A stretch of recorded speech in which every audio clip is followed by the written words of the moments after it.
Баткендеги чек ара чыры чечилбей, чек арага жакын жайгашкан карапайым калкка көйгөй жаратып жатканы баарына маалым. Бүгүн митингге чыккандардын негизги талаптары айтылып, плакаттарга жазылып билинип турду. Бул митингдин башка пикеттерден айырмасы бийлик башындагылардын арасында бири жок чыңдап, жаны кейген калктын арыз арманын президентке жеткирүүгө аракет кылгандар жөнөкөй элдин өкүлдөрү. Жалпысынан 250-300дөй адам катышкан бул митинг максатына жетеби жокпу азырынча белгисиз. Бирок бийлик түн бир окумга чейин тажик тараптын өкүлдөрү менен жолугушуп, ишти оң жагына оодардык таризинде маалымат таратып турган учуру.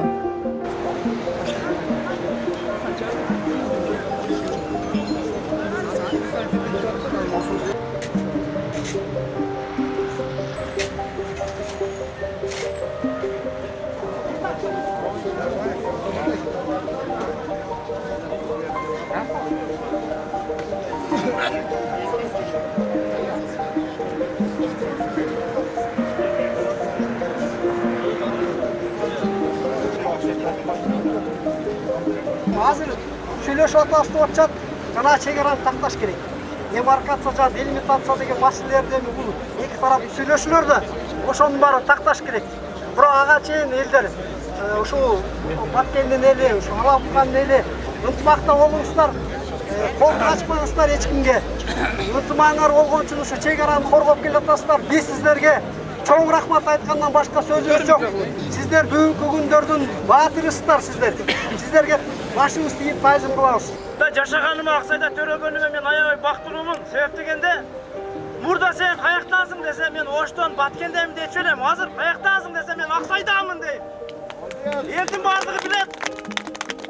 Урматтуу жолдоштор, мени өкүндүргөнү, мен эс тарткан 89-90 жылдан бери ушундай уруш болуп келет. Биз ал убакта кичинекей бала элекмин, азыр 41 жаштамын.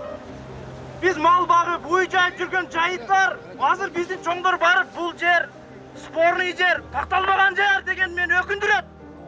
Ал жакта мен мал багып, чоңойгон жерлерди бул жер такталбаган жерлер дейт. Эмнеге? Ал жер биздики, биздин аталары, чоң аталарыбыз карап келген жер. Туура. Дагы бир өкүндүргөнү, мен өзүм врач болуп иштейм Бишкекте. Ошо границада ок жеп, жарадар болуп келгендер бизде дарыланат. Эмнеге атпайсыңар десе, бизде приказ жок дейт. Качан атып өлтүрүп кетсен ан бере приказды биздикилер.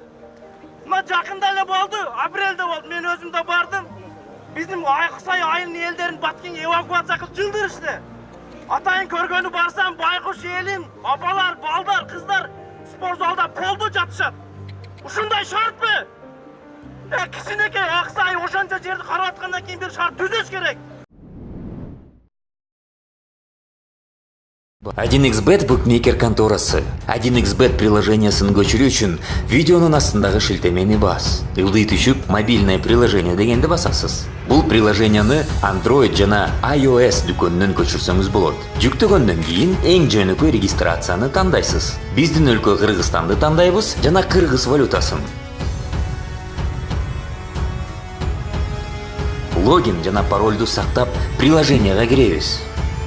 Акчаны толтуруш үчүн пополнить счет бөлүкчөсүнө киресиз. Ошондой эле уткан акчаңызды чыгарып алсаңыз болот. 1xbet менен ойлонбой туруп ставка кой. Кененирээк маалымат көрсөтүлгөн номер боюнча.